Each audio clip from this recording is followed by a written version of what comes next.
ಮುಘಲ್ ಸಾಮ್ರಾಜ್ಯ ಈ ಹೆಸರು ಕೇಳಿದ ತಕ್ಷಣ ನಮಗೆ ನೆನಪಾಗೋದು ಅಕ್ಬರ್, ಶಹಜಹಾನ್, ತಾಜ್ ಮಹಲ್ ಅಲ್ವಾ?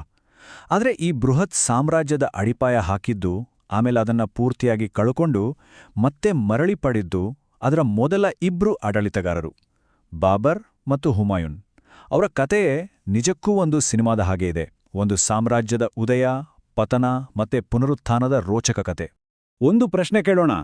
ಕೈಯಲ್ಲಿ ರಾಜ್ಯವೇ ಇಲ್ಲದ ಒಬ್ಬ ರಾಜಕುಮಾರ ಒಂದು ಇಡೀ ಸಾಮ್ರಾಜ್ಯವನ್ನು ಗೆಲ್ಲೋಕೆ ಸಾಧ್ಯನಾ?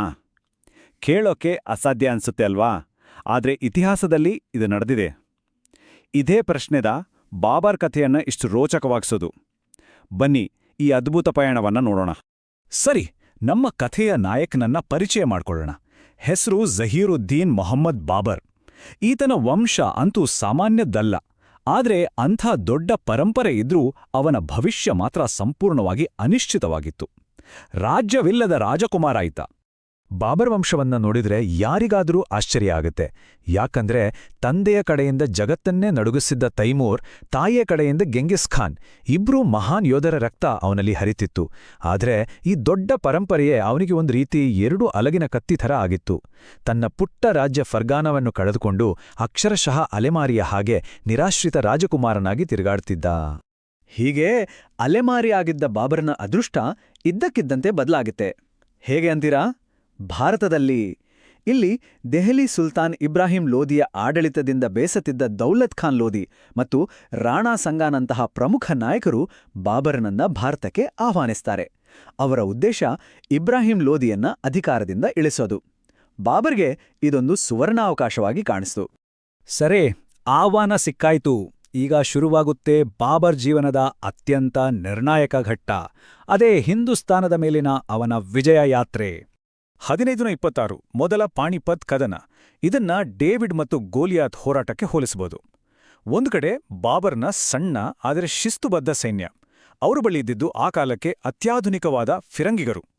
ಇನ್ನೊಂದು ಕಡೆ ಇಬ್ರಾಹಿಂ ಲೋದಿಯ 1,00,000ಕ್ಕೂ ಹೆಚ್ಚು ಸೈನಿಕರ ಬೃಹತ್ ಸೈನ್ಯ, ಜೊತೆಗೆ ಯುದ್ಧದ ಆನೆಗರು. ನೋಡಕ್ಕೆ ಬಾಬರ್ ಸೈನ್ಯಕ್ಕೆ ಗೆಲ್ಲೋ ಯಾವುದೇ ಅವಕಾಶ ಇರಲಿಲ್ಲ. ಹಾಗಾದ್ರೆ ಈ ಅಸಾಧ್ಯವನ್ನ ಬಾಬರ್ ಸಾಧ್ಯ ಮಾಡಿದ್ದು ಹೇಗೆ? ಅವನ ಬಳಿ ಒಂದು ರಹಸ್ಯ ಅಸ್ತ್ರ ಇತ್ತು. ಅದೇ ತುಳುಘ್ಮ ಅನ್ನೋ ಯುದ್ಧ ತಂತ್ರ. ಇದು ನಿಜಕ್ಕೂ ಅದ್ಭುತವಾಡಿತ್ತು. ಮೊದಲು ತನ್ನ ಸೈನ್ಯವನ್ನ ಎಡ, ಬಲ ಮತ್ತು ಮಧ್ಯ ಅಂತ 3 ಭಾಗಗಳಾಗಿ ವಿಂಗಡಿಸಿದ. ಆಮೇಲೆ ವೇಗವಾಗಿ ಚಲಿಸೋ ಅಶ್ವದಳದಿಂದ ಶತ್ರುಗಳನ್ನ 2 ಕಡೆಯಿಂದ ಸುತ್ತುವರಿದ. ಮಧ್ಯದಿಂದ ಫಿರಂಗಿ ದಾಳಿ ನಡೆಸಿ ಅವರಲ್ಲಿ ಗೊಂದಲ ಸೃಷ್ಟಿಸಿದ. ಕೊನೆಗೆ ಆ ಬೃಹತ್ ಸೈನ್ಯವನ್ನ ಸಂಪೂರ್ಣವಾಗಿ ಸುತ್ತುವರಿದು ಸೋಲಿಸಿಬಿಟ್ಟ. ಇದು ಬರೀ ಬಲದ ಆಟ ಆಗಿರ್ಲಿಲ್ಲ, ಬುದ್ಧಿಯ ಆಟ ಆಗಿತ್ತು. ಪಾಣಿಪತ್ ಗೆದ್ದ ತಕ್ಷಣ ಎಲ್ಲವೂ ಮುಗಿತು ಅಂತ ಬಾಬರ್ ಅಂದ್ಕೊಳ್ಳಿಲ್ಲ. ಯಾಕಂದ್ರೆ ಅದು ಕೇವಲ ಆರಂಭವಾಗಿತ್ತು. ತನ್ನ ಹೊಸ ಸಾಮ್ರಾಜ್ಯವನ್ನ ಗಟ್ಟಿ ಮಾಡಿಕೊಳ್ಳೋಕೆ ಅವನು ಮತ್ತಷ್ಟು ದೊಡ್ಡ ಯುದ್ಧಗಳನ್ನ ಮಾಡಬೇಕಾಯಿತು. ಅದರಲ್ಲಿ ಮುಖ್ಯವಾದದ್ದು 1527ರ ಖಾನ್ವಾ ಕದನ. ಆಗಿನ ಪ್ರಬಲ ರಾಜರಲ್ಲಿ ಒಬ್ಬರಾದ ರಾಣಾ ಸಂಗಾರ ಜೊತೆ ಬಾಬರ್ ಸೆಣಸಾಡಬೇಕಾಗಿ ಬಂತು. ಇಲ್ಲಿಗೆ ಬಾಬರ್ನ ವಿಜಯದ ಕತೆ ಒಂದು ಹಂತಕ್ಕೆ ಬಂತು. ಆದರೆ ಸಾಮ್ರಾಜ್ಯ ಸ್ಥಾಪನೆ ಮಾಡಿದಷ್ಟೇ ಕಷ್ಟ ಅದನ್ನ ಉಳಿಸ್ಕೊಡೋದು. ಈಗ ಕತೆ ಬಾಬರ್ನ ಮಗ ಹುಮಾಯೂನ್ ಕಡೆಗೆ ತಿರುಗುತ್ತೆ. 1530ರಲ್ಲಿ ಬಾಬರ್ ಸತ್ತ ಮೇಲೆ ಹುಮಾಯೂನ್ಗೆ ಸಿಕ್ಕಿದ್ದು ಹೊಸದಾಗಿ ಕಟ್ಟಿದ, ಆದರೆ ಇನ್ನೂ ಅಲ್ಗಾಡ್ತಿದ್ದ ಒಂದು ಸಾಮ್ರಾಜ್ಯ. ಆದರೆ ಹುಮಾಯೂನ್ ಅಧಿಕಾರಕ್ಕೆ ಬಂದ ತಕ್ಷಣ ಒಂದು ದೊಡ್ಡ ತಪ್ಪು ಮಾಡಿಬಿಟ್ಟ. ಅದೇನಂದ್ರೆ, ತನ್ನ ತಂದೆ ಕಷ್ಟಪಟ್ಟು ಗೆದ್ದ ಸಾಮ್ರಾಜ್ಯವನ್ನ ತನ್ನ ಮಹತ್ವಾಕಾಂಕ್ಷಿ ಸಹೋದರರಾದ ಕಮ್ರಾನ್, ಅಸ್ಕರಿ ಮತ್ತು ಹಿಂದಾಲ್ಗೆ ಹಂಚಿಕೊಟ್ಟಿದ್ದು. ಇದು ಅವನದೇ ಶಕ್ತಿಯನ್ನ ವಿಭಜಿಸಿ ಅವನನ್ನ ತುಂಬ ದುರ್ಬಲಗೊಳಿಸಿತು. ಹುಮಾಯೂನ್ ಹೀಗೆ ದುರ್ಬಲನಾಗಿದ್ದನ್ನೇ ಒಬ್ಬ ವ್ಯಕ್ತಿ ಗಮನಿಸ್ತಿದ್ದ. ಆತನೇ ಶೇರ್ ಷಾ ಸೂರಿ. ಅಫ್ಘಾನ್ ಮೂಲದ ಈತ ಮಹತ್ವಾಕಾಂಕ್ಷಿ ಮಾತ್ರ ಅಲ್ಲ, ಬಹಳ ಬುದ್ಧಿವಂತ ನಾಯಕ ಕೂಡ. ಹುಮಾಯೂನ್ನ ದುರ್ಬಲತೆಯಲ್ಲೇ ತನ್ಗೆ ಅವಕಾಶ ಇದೆ ಅಂತ ಅವನಿಗೆ ಗೊತ್ತಾಯ್ತು. ಆಮೇಲೆ ನಡೆದಿದ್ದೆಲ್ಲ ಬಹಳ ವೇಗವಾಗಿತ್ತು. ಹುಮಾಯೂನ್ನ ಪತನ ಶುರುವಾಯಿತು. 1539ರಲ್ಲಿ ಚೌಸಾ ಕದನದಲ್ಲಿ ಹೀನಾಯ ಸೋಲು. ಅದರ ಮುಂದಿನ ವರ್ಷವೇ 1540ರಲ್ಲಿ ಕನೋಜ್ ಕದನದಲ್ಲಿ ನಿರ್ಣಾಯಕವಾದ ಸೋಲು. ಅಷ್ಟೇ, ತನ್ನ ತಂದೆ ಕಟ್ಟಿದ್ದ ಇಡೀ ಸಾಮ್ರಾಜ್ಯವನ್ನ ಕಳೆದುಕೊಂಡು ಹುಮಾಯೂನ್ ಭಾರತದಿಂದಲೇ ಪಲಾಯನ ಮಾಡಬೇಕಾಗಿ ಬಂತು. ಆದರೆ ಕಥೆ ಇಲ್ಲಿಗೆ ಮುಗಿಯಲ್ಲ. ನಿಜ ಹೇಳ್ಬೇಕಂದ್ರೆ ಹುಮಾಯೂನ್ನ ಹೋರಾಟದ ನಿಜವಾದ ಅಧ್ಯಾಯ ಶುರುವಾಗಿದ್ದೇ ಇಲ್ಲಿಂದ. ರಾಜ್ಯವಿಲ್ಲದ ರಾಜನಾಗಿ ಅವನ ಕಷ್ಟದ ದೀರ್ಘವಾದ ಪಯಣ. 15 ವರ್ಷಗಳು. ಯೋಚನೆ ಮಾಡಿ, 1 ದಿನ 2 ದಿನ ಅಲ್ಲ, ಪೂರ್ತಿ 15 ವರ್ಷಗಳ ಕಾಲ ಒಬ್ಬ ಚಕ್ರವರ್ತಿ ತನ್ನ ಸಾಮ್ರಾಜ್ಯದಿಂದ ಹೊರಗೆ ಗಡಿಪಾರಾಡಿನಲ್ಲಿ ಜೀವನ ನಡೆಸಬೇಕಾಗಿ ಬಂತು. ಈ ಒಂದು ಸಂಖ್ಯೆ ಅವನ ಸೋಲಿನ ಆಳವನ್ನ ನಮಗೆ ತೋರಿಸುತ್ತೆ. ಆದರೆ ಈ ಕತ್ತಲೆಯಲ್ಲೂ ಒಂದು ಆಶಾಕಿರಣ ಮೂಡಿತು. ಗಡಿಪಾರಿನಲ್ಲಿದ್ದಾಗ ಅಮರಕೋಟದ ರಾಣ ವೀರ್ಸಾಲ್ ಬಳಿ ಆಶ್ರಯ ಸಿಗುತ್ತೆ. ಅಲ್ಲಿ ಹಮೀದಾ ಬಾನು ಬೇಗಂ ಜೊತೆ ಮದುವೆ ಆಗುತ್ತೆ. ಮತ್ತೆ 1542ರಲ್ಲಿ ಅವ್ರಿಗೆ ಒಬ್ಬ ಮಗ ಹುಡ್ತಾನೆ. ಅವನೇ ಮುಂದೆ ಚಕ್ರವರ್ತಿ ಅಕ್ಬರ್ ಅಂತ ಪ್ರಸಿದ್ಧನಾಗೋದು.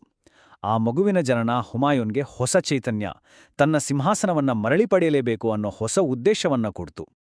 ಆ ಹೊಸ ಹುರುಪಿನಿಂದಲೇ ಹುಮಾಯೂನ್ ಮತ್ತೆ ಸೈನ್ಯ ಕಟ್ಟೋಕೆ ಶುರು ಮಾಡ್ದ. ಪರ್ಷಿಯಾದ ಶಾ ಅವನಿಗೆ ಸಹಾಯ ಮಾಡಿದ್ರು. ಇದೇ ಸಮಯದಲ್ಲಿ ಶೇರ್ ಶಾನೂ ಸತ್ತು ಅವನ ಸಾಮ್ರಾಜ್ಯದಲ್ಲಿ ಗೊಂದಲ ಉಂಟಾಗಿತ್ತು. ಇದೇ ಸರಿಯಾದ ಸಮಯ ಅಂತ 1555ರಲ್ಲಿ ಸರ್ಹಿಂದ್ ಕದನದಲ್ಲಿ ಹುಮಾಯೂನ್ ಶೇರ್ ಶಾನ ಉತ್ತರಾಧಿಕಾರಿಯನ್ನ ಸೋಲಿಸಿ ಕೊನೆಗೂ ದೆಹಲಿಯನ್ನ ಮತ್ತೆ ವಶಪಡಿಸ್ಕೊಂಡ. ಇದು ಇತಿಹಾಸದ ಒಂದು ಅದ್ಭುತ ಪುನರಾಗಮನ. ಹಾಗಾದ್ರೆ ಈ ತಂದೆ ಮಗ ಇಬ್ಬರ ಕಥೆಯಿಂದ ನಾವು ಏನು ಕಲಿಬಹುದು? ಮೊಘಲ್ ಸಾಮ್ರಾಜ್ಯಕ್ಕೆ ಅವರಿಬ್ಬರ ಕೊಡುಗೆ ಎಂಥದ್ದು? ಬನ್ನಿ, ಇಬ್ಬರು ರಾಜರ ಪರಂಪರೆಯನ್ನ ಒಟ್ಟಿಗೆ ನೋಡೋಣ. ಬಾಬರ್ ಮತ್ತು ಹುಮಾಯೂನ್ ಇಬ್ಬರನ್ನೂ ಹೋಲಿಸಿದ್ರೆ ಅವರ ವ್ಯಕ್ತಿತ್ವಗಳು ತುಂಬಾ ಬೇರೆ ಬೇರೆ.